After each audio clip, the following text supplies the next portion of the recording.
Saudara, kita masih berada di dalam sermon series kita Facing the World with Gospel Confidence, dan minggu ini kita memasuki minggu yang ke-17, saudara.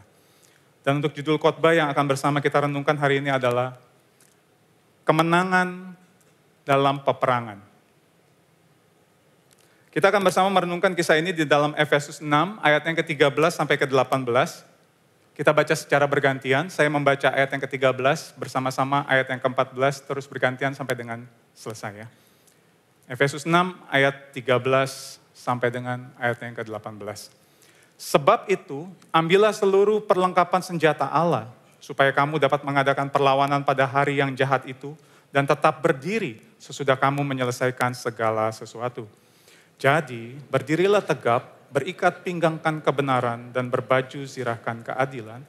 Kakimu berkasutkan kerelaan untuk memberitakan Injil damai sejahtera. Dalam segala keadaan, pergunakanlah perisai iman, sebab dengan perisai itu kamu akan dapat memadamkan semua panah api dari si jahat. Dan terimalah ketopong keselamatan dan pedang roh, yaitu firman Allah.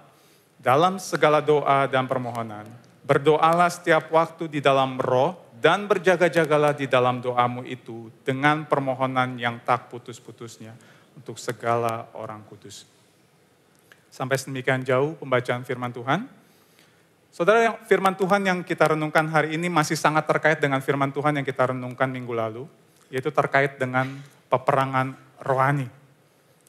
Sewaktu saya membaca dan merenungkan bagian ini, saudara, tiba-tiba pikiran saya langsung teringat pada film-film yang pernah saya tonton terkait dengan film action, saudara. Salah satunya adalah ini, saudara. Ini adalah film yang mengambil setting zaman bahela, zaman dulu ya, saudara. Dan biasanya menampilkan pertempuran yang sangat epik, yaitu pertempuran antara kebaikan melawan kejahatan biasanya. Dan ternyata saat membaca dan merenungkan bagian ini, saya seperti sedang menyaksikan film itu, saudara. Paulus pada bagian ini sedang menutup suratnya kepada jemaat Efesus dengan sebuah gambaran yang begitu kuat, yaitu seorang prajurit yang sedang terlibat di dalam peperangan rohani. Mengapa Paulus memakai gambaran ini? Karena dia ingin menegaskan bahwa kehidupan orang percaya bukanlah kehidupan yang statis ataupun santai. Setiap pengikut Kristus dipanggil untuk terlibat di dalam perjuangan rohani yang nyata. Sehingga hal ini menegaskan bahwa saat kita menjadi seorang Kristen, pengikut Kristus, kita bukan sedang memasuki zona nyaman, justru kita sedang melangkah ke dalam medan peperangan. Bahkan seorang hamba Tuhan bernama Warren Wiersbe juga mengatakan seperti ini. Sooner or later, every believer discovers that the Christian life is a battleground, not a playground. Cepat atau lambat, setiap orang percaya akan menyadari bahwa kehidupan seorang Kristen adalah sebuah medan pertempuran, bukan taman bermain. Jadi pada kesempatan ini izinkan saya mengucapkan selamat mengikuti wajib militer bersama dan selamat berperang bersama ya saudara. Namun sayangnya saudara, gambaran prajurit Kristus ini seringkali terlupakan. Kita mungkin lebih sering mendengar penggambaran bahwa kita ini garam dunia, kita ini terang dunia, kita ini imamat yang rajani. Tapi penggambaran prajurit Kristus, mungkin ini adalah salah satu penggambaran yang jarang kita renungkan secara mendalam. Mungkin anak-anak sekolah minggu lebih memahami seorang Kristen adalah seorang prajurit Kristus dibandingkan kita yang dewasa ini. Karena saya ingat waktu kecil saya sering nyanyi lagu, Saya Laskar Kristus, seperti itu. Nah, banyak orang Kristen yang berpikir bahwa menjadi Kristen adalah jalan keluar dari peperangan. Mereka berpikir bahwa menjadi Kristen adalah solusi untuk terbebas dari masalah yang dihadapi. Bahkan ada juga yang berpikir, waktu kita menjadi Kristen, kita gak perlu melakukan apa-apa lagi. Kita gak perlu berjuang lagi karena semua sudah diselesaikan oleh Yesus. Ditambah lagi dengan munculnya pengajaran-pengajaran yang gak bertanggung jawab, yang mengajarkan kalau ikut Yesus, maka semua akan aman dan nyaman. Gak ada yang perlu kita lakukan lagi, karena Tuhan berdaulat atas hidup kita, maka kita tidak perlu melakukan apa-apa. Sehingga ayat yang kita baca tadi, Ini mungkin terasa kurang relate atau kurang relevan dan terasa jauh dari kenyataan hidup banyak orang percaya. Padahal kenyataannya enggak demikian. Itu adalah pemikiran yang keliru, saudara. Saudara, kita perlu untuk terus mengingat hal ini. Yaitu bahwa Tuhan memang berdaulat. Tapi manusia tetap memiliki tanggung jawab. Meskipun Tuhan berdaulat, tetap ada bagian kita sebagai orang percaya. Salah satunya adalah sebagai seorang prajurit Kristus. Yaitu untuk senantiasa berjaga-jaga, senantiasa waspada, dan siap menghadapi serangan musuh. Ini yang menjadi bagian kita. Ayat-ayat yang baru saja kita baca menegaskan bahwa setiap pengikut Kristus dipanggil untuk hidup di dalam kewaspadaan, ketangguhan, dan kesiapan di dalam menghadapi peperangan. Nah, oleh sebab itu sebagai seorang prajurit Kristus, kita perlu menyadari bagaimana seharusnya kita bersikap di dalam menghadapi peperangan yang ada di depan kita. Nah, namun seperti yang Paulus sampaikan, dan juga seperti yang Pastor Mike sampaikan minggu lalu, saudara, peperangan kita bukan melawan darah dan daging. Dalam arti, peperangan kita bukan melawan manusia. Musuh kita bukan istri kita, bukan suami kita, bukan atasan kita, juga bukan mertua kita, saudara. Betul, kita mungkin akan berhadapan dan berkonflik dengan mereka, dengan sesama kita, tetapi mereka bukan musuh kita. Peperangan kita bukan melawan mereka. Tetapi peperangan sesungguhnya yang kita hadapi adalah melawan kuasa jahat, melawan roh-roh kegelapan yang tidak terlihat, yang bekerja di balik segala kekacauan yang terjadi. Seperti yang dikatakan oleh Tony Merida di dalam bukunya. Dia mengatakan seperti ini. Ada sebuah pertempuran yang tidak kelihatan, bersifat kosmik dan spiritual, di mana kita semua terlibat di dalamnya. Jadi di dalam kehidupan orang percaya, ada peperangan rohani yang terus berlangsung, saudara. Peperangan yang gak kelihatan, tapi nyata. Yang menuntut kita untuk selalu siap dan waspada. Kembali kepada ayat yang kita baca tadi. Kita juga perlu memahami mengapa Paulus menuliskan bagian itu, saudara. Kemungkinan besar pada masa itu, orang Romawi, orang Yunani hidup di dalam budaya yang penuh dengan penyembahan berhala. Kota Efesus sendiri pada waktu itu adalah sebuah pusat keagamaan yang terkenal dengan kuil besar Dewi Artemis. Nah, kehidupan sehari-hari masyarakat Efesus sangat kental dengan praktek okultisme, ilmu sihir, dan juga penyembahan berhala.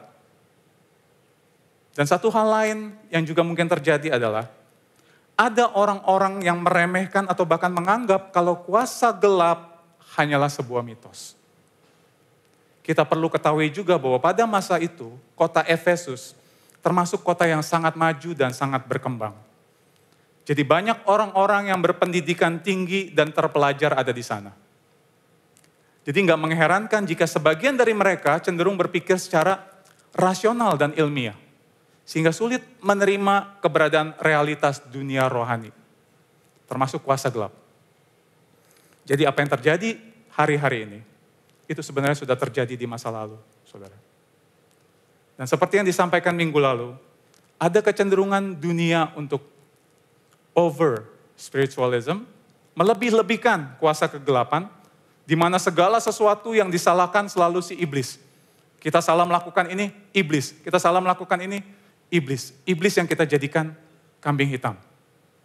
Dan sebaliknya, ada kecenderungan kita yang satunya adalah under spiritualism. Menganggap kuasa gelap itu hanya mitos. Nggak ada yang namanya makhluk halus, nggak ada yang namanya iblis atau setan. Bahkan saat ini saudara ditambah dengan budaya yang semakin berkembang, teknologi yang semakin canggih, kita semakin mengecilkan hal-hal yang sifatnya spiritual dan mistis. Beberapa tahun lalu, ada sebuah survei yang dilakukan oleh Barna Institute di Amerika Serikat, di mana pertanyaan yang diajukan adalah, apakah setan itu ada atau hanya sebuah simbol kejahatan? Dan Dari survei ini saudara, hasilnya cukup mengejutkan. Karena di dalam artikel ini menyebutkan bahwa sekitar 40% atau hampir setengah dari responden yang mengaku Kristen, tapi tidak percaya bahwa setan itu benar-benar ada. Mereka menganggap setan hanyalah simbol kejahatan. Nah, saudara, apa artinya jika seorang Kristen tidak percaya bahwa setan atau kuasa gelap itu ada?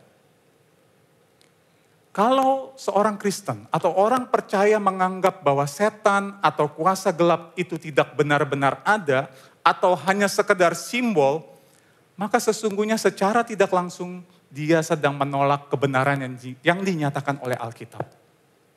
Karena Alkitab sendiri dengan sangat jelas mengatakan bahwa setan atau kuasa kegelapan itu ada dan nyata. Dan mereka sampai hari ini aktif untuk menjatuhkan umat Tuhan. Makanya pada ayat yang ke-13, Paulus menekankan kembali apa yang sudah dia sampaikan di ayat yang ke-11 tadi. Paulus mengingatkan jemaat Efesus untuk mengambil sikap seorang prajurit dengan mengenakan perlengkapan senjata Allah. Tapi mengapa Paulus sepertinya sangat serius ya dengan apa yang diperintahkannya ini? Yang pertama saudara, Paulus tahu betapa berbahayanya iblis, musuh terselubung yang dihadapi orang percaya. Nah, di dalam bahasa aslinya, iblis itu dinamakan diabolos, saudara. Nah, dari namanya aja kita udah tahu ya, dia itu nakal dari sejak kecilnya, saudara. Sering bolos sekolah. Nah, saudara, sebenarnya arti diabolos ini sendiri sebenarnya bukan iblis, saudara. Tapi pekerjaan yang dilakukannya. Yaitu memfitnah, mendusta, membunuh, menuduh. Dia melakukan tipu daya kepada kita. Dia memfitnah kita. Dan dia membohongi kita dengan caranya yang licik. Dia memutarbalikkan kebenaran. Dia menyesatkan kita, bahkan membuat kita percaya bahwa sesama kita itu musuh. Dan tidak hanya itu. Di ayat ke-12, Paulus menjelaskan sistem pemerintahan dari iblis yang begitu rapi dan terstruktur. Dia mengatakan, ada pemerintah-pemerintah, ada penguasa-penguasa, ada penghulu-penghulu. Itu bukan sekedar ungkapan yang disampaikan oleh Paulus, saudara. Itu menggambarkan betapa sistematis, terorganisir, dan seriusnya kekuatan iblis. Artinya iblis nggak bekerja sendirian, saudara. Kalau diumpamakan mungkin aja dia juga mereka punya grup WA seperti kita, saudara. Saling mengkoordinasi bagaimana cara menjatuhkan manusia. Nah, saudara, inilah lawan yang kita hadapi. Itulah sebabnya Paulus menekankan hal ini di bagian akhir tulisannya. Karena iblis itu nyata, dia licik dan dia sangat berbahaya. Entahkah kita orang percaya baru atau kita udah percaya Tuhan puluhan tahun, iblis dan pasukannya punya satu tujuan yang sama. Menghancurkan orang percaya. Dan kita manusia, dengan kekuatan kita sendiri, kita nggak akan dapat memenangkan peperangan itu. Karena iblis sangat mengenal kita. Dia tahu kelemahan kita yang bahkan kita sendiri nggak tahu dan nggak menyadarinya, saudara. Penggambarannya mungkin kira-kira seperti ini. Saudara pernah gak saudara berandai-andai seperti ini? Seandainya saya diberikan waktu lebih banyak untuk bisa mempelajari bidang ini. Saya pasti akan menjadi expert di bidang ini. Pernah saudara? Saya pernah melakukannya, saudara. Saya pernah cerita sama saudara ya, dulu saya suka basket dari sejak SMP. Sebenarnya itu bukan sekedar suka, saudara. Saya cinta mati sama basket, saudara. Yang bisa membuat saya berhenti main basket cuman pada waktu itu adalah saya harus memilih. Apakah basket atau istri saya. Jadi waktu itu saya berantem gara-gara basket, saudara. Saya begitu egois pada waktu itu. Dan saking cintanya saya sama basket, waktu SMP itu saya pernah berdoa seperti ini sama Tuhan. Tuhan, kalau kau izinkan saya jadi pemain NBA, Tuhan, saya nggak akan melakukan dosa lagi. Saya janji, Tuhan. Saudara yang nggak tahu pemain NBA itu pemain internasional di Amerika Serikat sana ya, saudara ya. Ada Michael Jordan, Shaquille O'Neal, saya mau seperti mereka, saudara. Itu doa saya. Saya bertransaksi sama Tuhan. Ternyata dari SMP saya punya bakat dagang, ternyata ya, saudara ya. Bertransaksi sama Tuhan. Nah, saudara, saya juga berandai-andai. Seandainya saya bisa tahu basket 5 tahun sebelumnya. Dari sejak saya SD, pasti SMP saya bisa masuk tim sekolah. Pasti saya nggak akan dipanggil si letoy atau si anemia. Pasti saya nggak akan dijadikan pemain andalan. Yang diandalkan pada waktu tim kami sudah menang banyak baru disuruh masuk. Yang diandalkan waktu permainan gamenya tinggal sedikit waktunya baru saya dikasih masuk. Pasti saya nggak akan dijadikan pemain andalan seperti itu. Dan at least seandainya saya nggak jadi pemain NBA, saya bisa membela timnas. Saya masuk timnas Indonesia, membela Indonesia. Itu andai-andai saya. Mungkin saudara ada yang berandai-andai. Seandainya saya diberikan 10 tahun untuk mempelajari matematika, saya akan menjadi seorang expert di bidang matematika. Dan sebagainya. Saudara bayangkan si iblis. Berapa tahun dia mengenal dan mempelajari manusia? Ribuan tahun, saudara. Dari sejak belum ada psikologi, sosiologi, antropologi, dan logi-logi lainnya, saudara. Iblis sudah ada. Dia aktif mempelajari manusia dari sejak ribuan tahun yang lalu. Dari sejak Adam dan Hawa. Dia menyelidiki sifat manusia, memanfaatkan kelemahan mereka, dan menjatuhkan mereka dengan tipu muslihatnya. Karena itulah, sangat tidak mungkin bagi kita untuk mengalahkan iblis dengan kekuatan kita sendiri. Tapi saudara perhatikan, sekalipun saya katakan bahwa iblis itu begitu licik, begitu jahat, dan manusia nggak mungkin mengalahkan dia. Iblis tetap nggak ada bandingannya dibandingkan Tuhan kita. Iblis nggak maha tahu, saudara. Berbeda dengan Tuhan kita yang maha tahu. Yang mengenal setiap pikiran dan isi hati manusia. Dan mengetahui segala sesuatu dari awal sampai dengan akhir. Iblis juga nggak bisa hadir di mana-mana, saudara. Dia hanya bisa berada di satu tempat pada satu waktu. Tuhan kita maha hadir. Nggak ada tempat yang tersembunyi dari hadiratnya. Dan dalam hal kuasa, iblis terbatas dalam hal kuasa, saudara. Dia nggak bisa berbuat apa-apa tanpa seizin Tuhan. Sebaliknya, Tuhan kita maha kuasa. Segala sesuatu tunduk di bawah otoritasnya. Itulah sebabnya, sebelum Paulus berbicara tentang perlengkapan senjata Allah, dia memberikan perintah yang sangat penting untuk dapat menghadapi serangan iblis. Perintah itu kita temukan di ayat yang ke-10 yang berbunyi begini. Akhirnya hendaklah kamu kuat di dalam Tuhan, di dalam kekuatan kuasanya. Be strong in the Lord and in the strength of His might. Di dalam bahasa aslinya, saudara, kalimat ini bersifat pasif imperatif. Artinya, ini adalah satu perintah, tetapi perintah untuk membiarkan diri dikuatkan. Bukan oleh kekuatan sendiri, tetapi oleh kuasa Tuhan. Jadi Paulus tidak sedang berkata seperti seorang motivator kepada jemaat Efesus.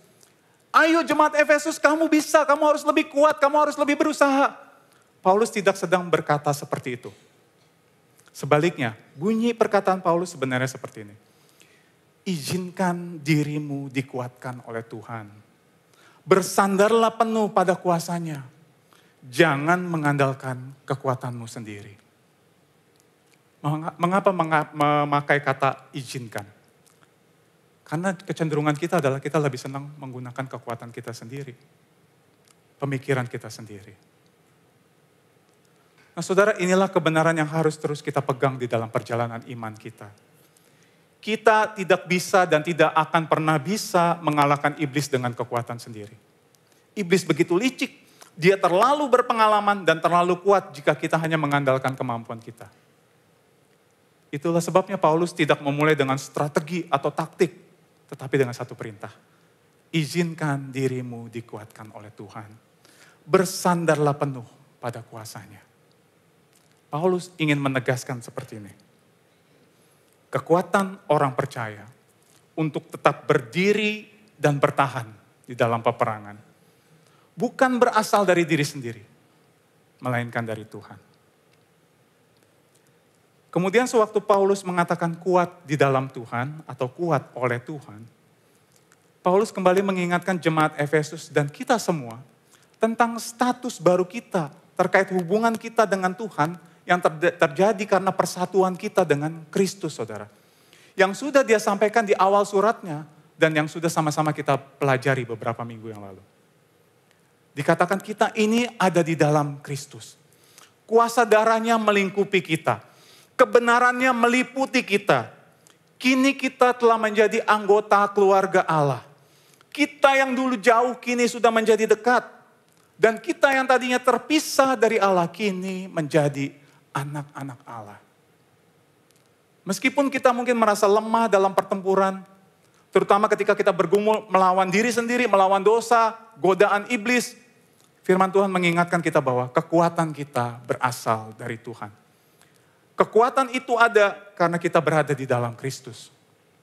Sehingga kita bisa tetap tenang menghadapi pertempuran ini.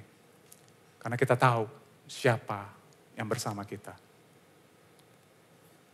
Dulu waktu saya kecil saya suka main video game, saudara. Dan terutama video game yang ada di supermarket namanya Ding Dong. Saudara tahu ya Ding Dong, mungkin yang seangkatan saya tahu Ding Dong itu apa.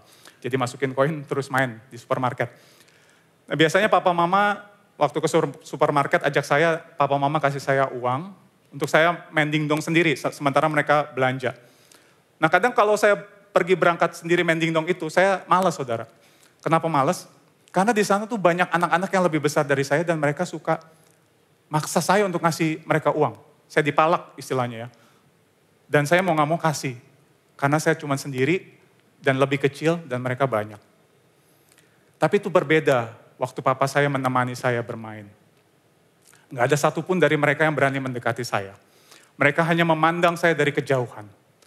Bukan karena saya menjadi lebih kuat. Saya tetap si Erik yang kecil, Erik yang kurus, Erik yang letoy. Tapi mereka gak berani mendekati saya karena ada papa saya di samping saya. Dan saya bisa bermain dengan tenang karena saya tahu ada papa saya yang di samping saya. Dan gak ada yang berani mengganggu saya. Nah saudara, keyakinan seperti inilah yang seharusnya meneguhkan kita di dalam menghadapi pertempuran ini. Bukan karena kita kuat, bukan karena kita hebat, tapi karena kita tahu siapa yang menyertai kita. Sekalipun kita jatuh, kita gagal, kita tetap berada di dalam Tuhan. Relasi kita dengannya tidak berubah. Status kita tetap anak Allah. Dan ketika kita menyadari hal itu, saudara, kita bisa bangkit kembali, kita melangkah lagi, tapi bukan dengan kekuatan kita sendiri, dengan bersandar pada kekuatan kuasanya.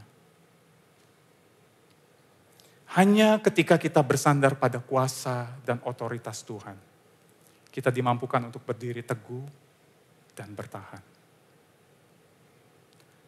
Saudara, setiap kita berada di dalam peperangan rohani, dan kita tahu musuh kita nyata. Peperangan kita bukanlah peperangan yang sifatnya fisik yang bisa kita lihat. Tetapi pertempuran yang melibatkan hati dan pikiran kita, saudara. Yang dipengaruhi oleh iblis, dosa, dan juga godaan dunia. Oleh sebab itu hari ini firman Tuhan mengingatkan, hendaklah kamu kuat di dalam Tuhan. Di dalam kekuatan kuasanya. Kekuatan kita bukan berasal dari diri kita sendiri. Kita nggak bisa menghadapi musuh dengan kemampuan kita. Tetapi kekuatan kita datang dari Tuhan yang menyertai kita. Karena kita telah dipersatukan dengan Kristus. Mungkin ada dari antara kita yang saat ini merasa gagal, merasa nggak berdaya, dan merasa bodoh karena berulang kali jatuh bangun di dalam dosa yang sama. Dan kita merasa nggak berdaya. Dan sepertinya kita ingin menyerah dengan segala keadaan yang kita alami. Jikalau kita bersandar pada kekuatan kita sendiri, kita akan jatuh, dan jatuh.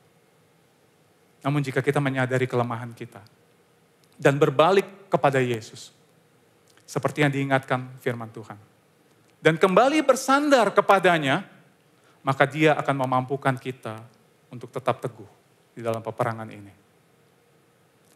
Seperti Tuhan sendiri mengatakan kepada Paulus, cukuplah kasih karuniaku bagimu, sebab justru dalam kelemahanlah kuasaku menjadi sempurna. Kita perlu menyadari kelemahan dan ketidakberdayaan kita. Dan kita perlu datang kepadanya dan juga mengundang Dia, mengizinkan Dia untuk berkuasa atas hidup kita. Untuk itu mari saat ini kita bertanya kepada diri kita. Apakah kita sadar bahwa kita sedang berada di dalam peperangan rohani? Jikalau kita sadar bahwa kita sedang berada di dalam sebuah peperangan, pertanyaan selanjutnya adalah, apakah kita mengizinkan kuasa Tuhan yang besar itu bekerja di dalam hidup kita? Atau kita masih mencoba berjuang dengan kekuatan kita sendiri? Saudara, jikalau kita menyadari bahwa hidup ini adalah sebuah peperangan rohani, dan bahwa kita tidak mampu menghadapi dengan kekuatan sendiri, maka kita pun harus menyadari betapa pentingnya untuk senantiasa bersandar kepada Tuhan. Kemudian saudara, setelah Paulus mengingatkan kita untuk menjadi kuat di dalam Tuhan, dan di dalam kekuatan kuasanya, dia langsung melanjutkan dengan perintah berikutnya. Dia mengingatkan jemaat Efesus untuk mengenakan seluruh perlengkapan senjata Allah. Di ayat 14 sampai ke 17, Paulus dengan secara spesifik menegaskan setiap perlengkapan senjata Allah yang telah Allah berikan kepada orang percaya. Nah, kira-kira gambarnya seperti ini, saudara. Ada ikat pinggang kebenaran, ada baju zirah keadilan, ada kasut kerelaan, ada perisai iman, ada ketopong keselamatan, dan juga ada pedang roh. Nah, saudara, sewaktu Paulus menulis surat ini, Paulus sedang berada di dalam penjara di Roma, saudara. Nah, saudara bayangkan Paulus di dalam penjara, dijaga selama 24 jam oleh tentara Romawi. Justru hal tersebut yang kemungkinan besar, yang membuat Paulus menulis kepada jemaat Efesus dengan penggambaran seorang prajurit. Nah, kemudian saudara, pada waktu Paulus menjelaskan tentang perlengkapan senjata Allah ini satu persatu, Paulus tidak sedang menyuruh jemaat Efesus untuk menghafalnya. Hei jemaat Efesus, ingat ya ini ya, kamu harus siap-siap nih. Ingat, ikat pinggang itu apa? Kebenaran. Baju zirah itu apa? Keadilan. Ketopong itu apa? Keselamatan. Enggak, Paulus bukan menyuruh mereka untuk menghafal satu persatu seperti itu. Tetapi penekanan dari instruksi Paulus adalah bahwa perlengkapan senjata Allah tersebut berbicara tentang kita mengenakan Kristus di dalam hidup kita. Sekali lagi, Paulus sedang menunjukkan kepada kita sebuah kebenaran yang dalam. Yaitu bahwa hidup orang percaya adalah hidup yang telah dipersatukan oleh Kristus. Dan seperti yang dikatakan oleh Tony Merida di dalam bukunya, terkait makna dari perlengkapan senjata Allah. Dia mengatakan seperti ini. Mengenakan perlengkapan senjata Allah berarti mengenakan Sang Mesias itu sendiri. Itu berarti kita diidentifikasikan dengannya dan berjuang dengan kekuatannya, menunjukkan karakternya. Dan senada dengan itu, James Montgomery Boyce juga mengatakan bahwa seluruh karakteristik yang disebutkan Paulus terkait perlengkapan senjata Allah juga mengarah kepada pribadi Kristus. Apakah itu kebenaran? Yesuslah kebenaran kita. Apakah itu keadilan? Yesuslah keadilan kita. Apakah itu Injil? Injil adalah kabar baik tentang Kristus. Apakah itu iman? Kita meletakkan iman percaya kita kepadanya. Apakah itu keselamatan? Kristuslah keselamatan kita. Jadi mengenakan perlengkapan senjata Allah berarti hidup di dalam Kristus dan mengenakan Kristus sepenuhnya dalam hidup kita. Ini bukan soal mengandalkan kekuatan diri lagi, tapi soal menghidupi identitas baru kita di dalam Kristus. Kebenaran, keadilan, Injil, iman, keselamatan, firman, semuanya bersumber dari Dia. Dan kemudian kalau saudara perhatikan, waktu Paulus memberikan perintah untuk menggunakan seluruh perlengkapan senjata Allah, tujuannya untuk apa sih? Nah, kalau kita lihat kembali tujuannya, itu terdapat di dalam ayat yang ke-13 dan juga ayat yang ke-11, saudara. Di situ dikatakan, supaya kamu dapat berdiri dan tetap bertahan. Nah, saudara, kenapa Paulus hanya menekankan kenakan seluruh perlengkapan senjata Allah supaya kamu dapat bertahan dan tetap berdiri? Mengapa Paulus nggak mengatakan kenakan seluruh perlengkapan senjata Allah supaya kamu dapat menang? Bukankah di dalam setiap peperangan yang terjadi, tujuannya adalah untuk memenangkan peperangan itu sendiri? Jawabannya adalah, Karena peperangan itu sesungguhnya sudah dimenangkan. Minggu lalu Pastor Mike menyampaikan seperti ini. Kita tidak bertempur untuk meraih kemenangan. Namun kita bertempur dari titik kemenangan di dalam Yesus Kristus. Saudara, kita perlu menyadari bahwa peperangan yang kita hadapi, ini bukan peperangan kita, saudara. Ini adalah peperangannya Tuhan. Dan Tuhan telah memenangkan peperangan itu. Namun sayangnya banyak orang Kristen yang menganggap peperangan ini sangat personal, saudara. Dan menganggap bahwa ini adalah peperangan mereka sendiri. Akibatnya mereka mengandalkan kekuatan dan usaha sendiri untuk menang. Padahal kita perlu ingat, saudara. Kekuatan kita tidak akan pernah cukup untuk mengalahkan iblis. Ingat penggambaran yang disampaikan Paulus pada bagian ini, saudara. Kita ini prajurit. Kita bukan raja, kita bukan pemimpin perang. Yesuslah raja dan dia adalah pemimpin di dalam peperangan ini. Jadi yang harus kita ingat adalah bahwa peperangan yang sesungguhnya adalah peperangan antara Tuhan dengan iblis. Martin Lloyd Jones mengatakan seperti ini pada bagian ayat tersebut. The ultimate issue is not so much my fight with the devil as God's fight with the devil. Masalah yang sebenarnya dan utama bukanlah pertikaian saya dengan iblis, melainkan pertikaian Tuhan dengan iblis. Beginilah seharusnya cara kita memandang peperangan yang kita hadapi. Artinya, saudara, kita sebagai orang percaya bukanlah pemeran utama di dalam peperangan ini, saudara. Dan yang lebih penting lagi, raja kita, pemimpin kita, Yesus Kristus, dia sudah memenangkan peperangan itu. Peperangan rohani yang kita hadapi bukanlah peperangan yang masih menunggu kemenangan, saudara. Tetapi peperangan yang sudah dimenangkan sepenuhnya oleh Kristus. Sehingga sebagai seorang prajurit, kita tidak berjuang untuk mencari kemenangan itu, karena kemenangan sudah ada di dalam Kristus. Raja kita sudah memimpin dan memberikan kita kemenangan. Karena itu, saudara, sikap kita di dalam menghadapi peperangan rohani ini seharusnya bukanlah dengan ketakutan ataupun keputusasaan, melainkan dengan satu keyakinan, keberanian, karena kita berdiri di atas kemenangan Kristus. Nah, saudara, dulu sekitar tahun 80-an atau tahun 90-an ada momen-momen di mana gereja itu menjadi sepi, saudara. Dan yang kebanyakan hadir itu wanita, saudara. Dan sementara para bapak ada di rumah, saudara. Nah, saudara tahu momen apa itu, saudara? Momen seperti itu biasanya terjadi kalau ada pertandingan tinju, saudara. Beneran, mungkin yang baby boomers, Gen X, dan milenial pernah mengingat masa-masa itu. Di minggu di mana ada pertandingan tinju disiarkan, biasanya para bapak memilih untuk tinggal di rumah dan nonton pertandingan tinju daripada ke gereja. Dan waktu itu saya ingat, saudara, yang paling sering membuat gereja sepi adalah pada waktu pertandingan petinju. Siapa, saudara? Iya, Mike Tyson, saudara. Betul, itu gereja benar-benar bergumul pada waktu Mike Tyson yang bertanding, saudara. Itu peperangan rohani terjadi di sana. Nah, saya masih anak-anak pada waktu itu, saudara. Tapi saya jadi suka nonton tinju karena kalau pulang dari gereja, TV udah disabotase. Jadi saya ikut nonton tinju. Saya jadi suka sama Mike Tyson dan saya ingat sekali setiap sebelum bertanding, biasanya kan dua petinju akan maju berhadapan ya di tengah ring dan ada wasit yang kemudian menyampaikan arahan gitu sebelum pertandingan.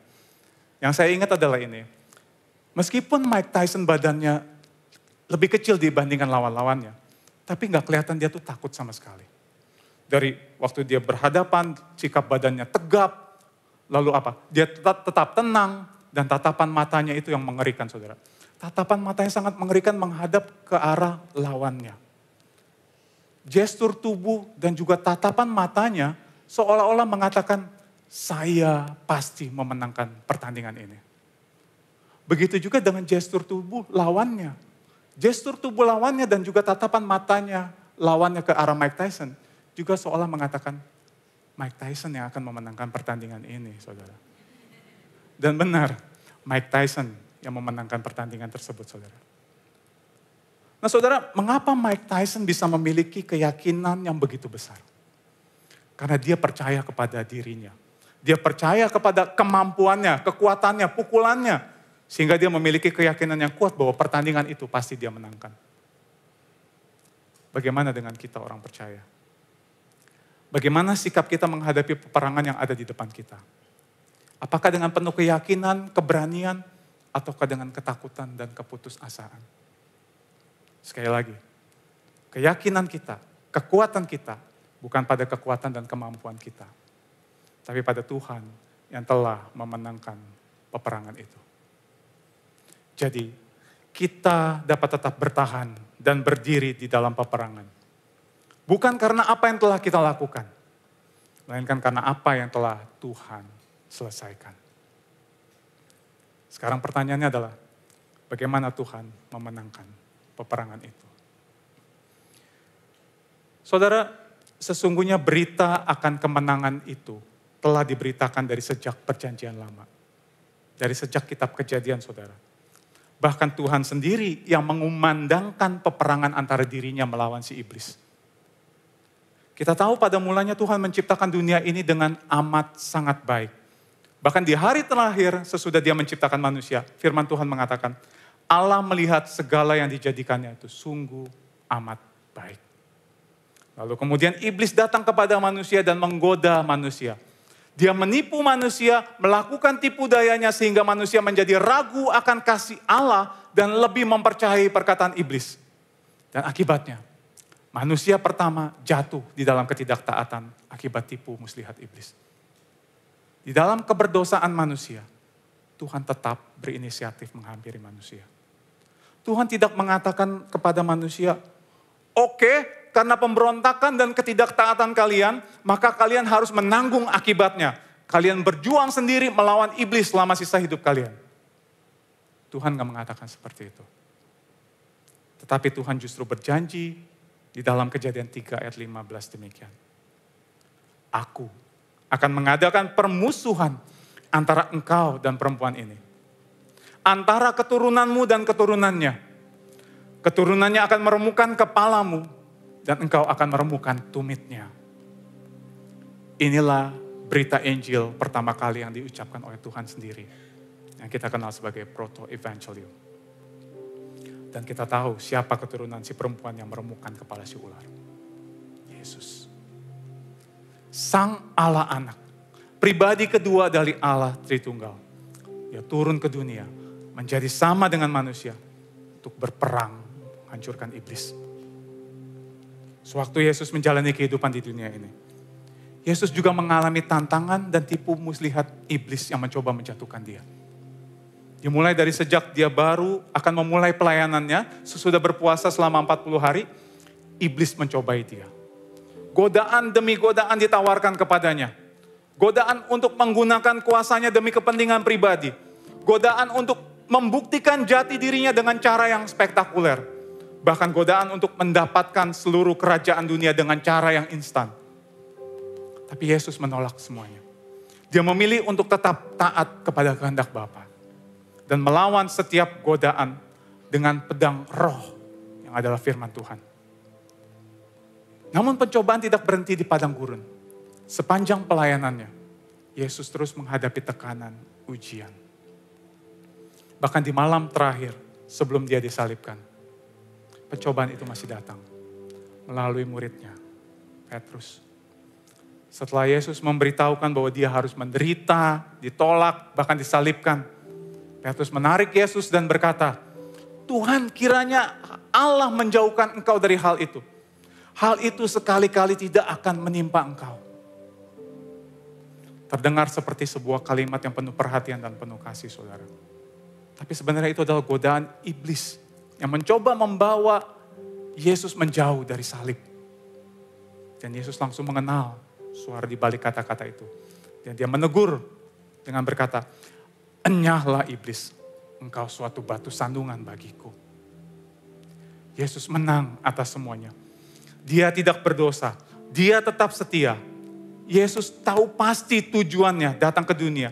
Bukan untuk menyenangkan dirinya sendiri. Bukan untuk mencari kemuliaan manusia. tetapi untuk melakukan kehendak Bapanya, untuk menyelamatkan umatnya, untuk meremukkan kepala si ular, musuh dari sejak semula. Dia tidak akan membiarkan godaan apapun menggagalkan misi penebusan itu. Sampai akhirnya penggenapan atas Injil yang sejak semula disampaikan Allah itu benar-benar terjadi.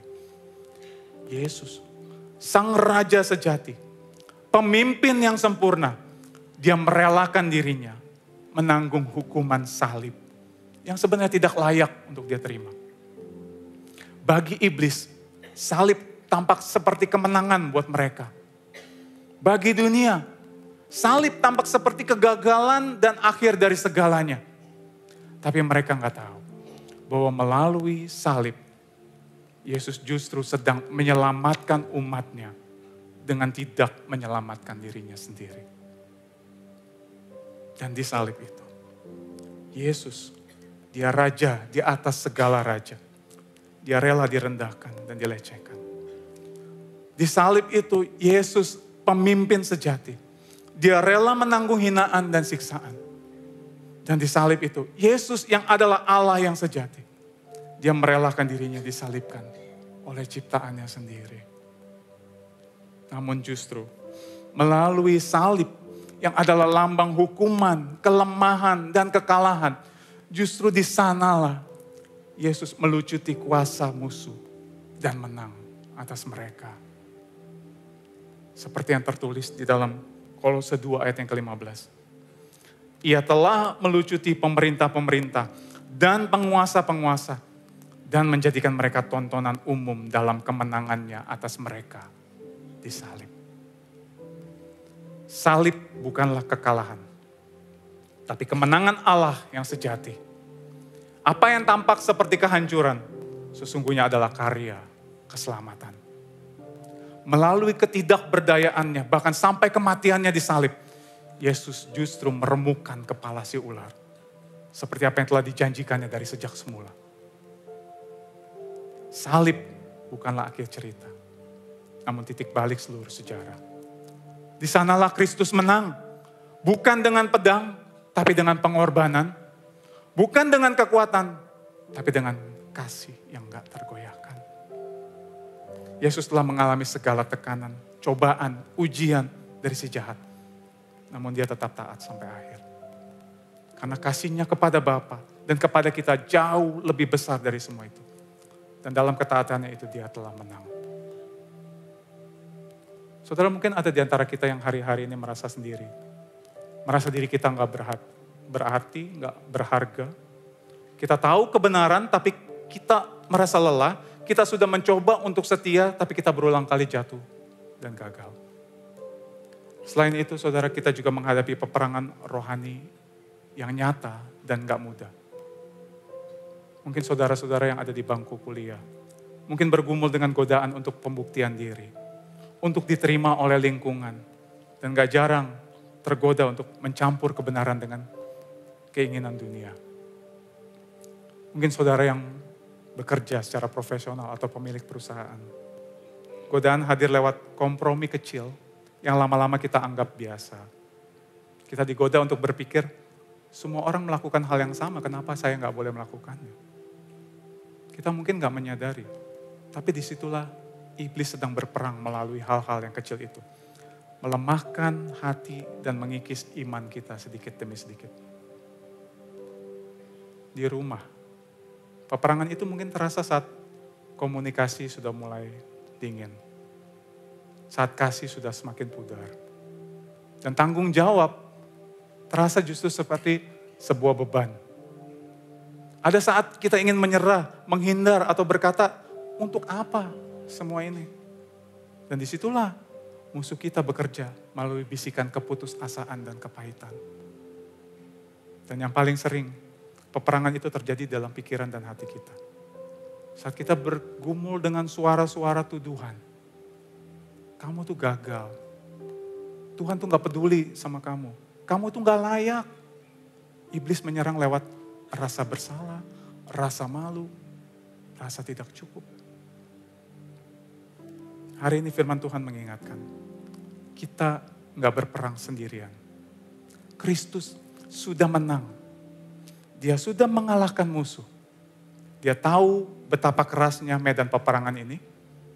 Dan itulah sebabnya Kristus mengundang kita untuk mengenakan Kristus sebagai pelindungan, kekuatan, dan kemenangan kita. Ini bukan lagi soal mengandalkan diri sendiri, tapi soal menghidupi identitas baru kita di dalam Kristus. Karena kita tahu, sendiri kita gak bakal sanggup, saudara. Kita sadar tanpa Kristus, kita tuh mudah lelah, mudah goyah, mudah jatuh. Tapi saat kita tinggal di dalam Dia, dan Dia ada di dalam kita, disitulah kita mendapat kekuatan. Dan ini juga yang menjadi kekuatan dan penghiburan kita. Bahwa kita punya Tuhan yang tahu persis beratnya pergumulan hidup ini. Betapa beratnya peperangan yang kita hadapi. Dan tidak hanya tahu, saudara, tapi juga turut merasakan yang kita rasakan. Firman Tuhan di dalam Ibrani 4 ayat 15 berkata, sebab imam besar yang kita punya, bukanlah imam besar yang tidak dapat turut merasakan kelemahan-kelemahan kita. Sebaliknya, ia telah dicobai, hanya tidak berbuat dosa. Itulah pengharapan kita. Kita punya juru selamat yang bukan hanya ada di atas sana dan menonton kita, saudara. Tapi dia pernah berada di bumi ini dan merasakan semua yang kita rasakan. Dan dia ada bersama dengan kita saat ini. Oleh sebab itu, mari sekali lagi kita bertanya pada diri kita sendiri. Apakah kita hidup dari kemenangan yang sudah Kristus menangkan? Atau kita masih terus berusaha mengejar kemenangan dengan kekuatan sendiri? Dan bagaimana kita dapat lebih lagi mengenakan Kristus dalam hidup kita setiap hari? Di rumah, di tempat kerja, dan di tengah dunia yang penuh dengan kompromi. Sekali lagi saudara, peperangan rohani yang kita hadapi itu nyata. Tetapi kemenangan kita di dalam Kristus juga nyata. Tugas kita bukan untuk berperang, untuk meraih kemenangan itu. Melainkan untuk hidup setia di dalam kemenangan yang telah Tuhan raih melalui salib. Mari kita terus kenakan Kristus. Bersandar kepadanya. Dan berdiri teguh sebagai prajurit-prajurit Kristus. Bukan dengan takut, tapi dengan iman. Sebab kemenangannya adalah kepastian dari pengharapan kita. Amin. Saya undang setiap kita bangkit berdiri. Oleh sebab itu, sebagai orang-orang berinjil, maka seharusnya kita tidak bersandar pada kekuatan kita sendiri. Tetapi terus bergantung pada kekuatan Kristus yang telah menang atas segala kuasa kegelapan. Orang-orang berinjil seharusnya tetap hidup dalam kemenangan Kristus dan melayani dengan kekuatan yang berasal darinya, bukan diri sendiri. Dan sebagai orang berinjil, kita memiliki keyakinan untuk berdiri di dalam menghadapi pergumulan hidup. Karena tahu bahwa kemenangan itu sudah dimenangkan oleh Kristus. Amin.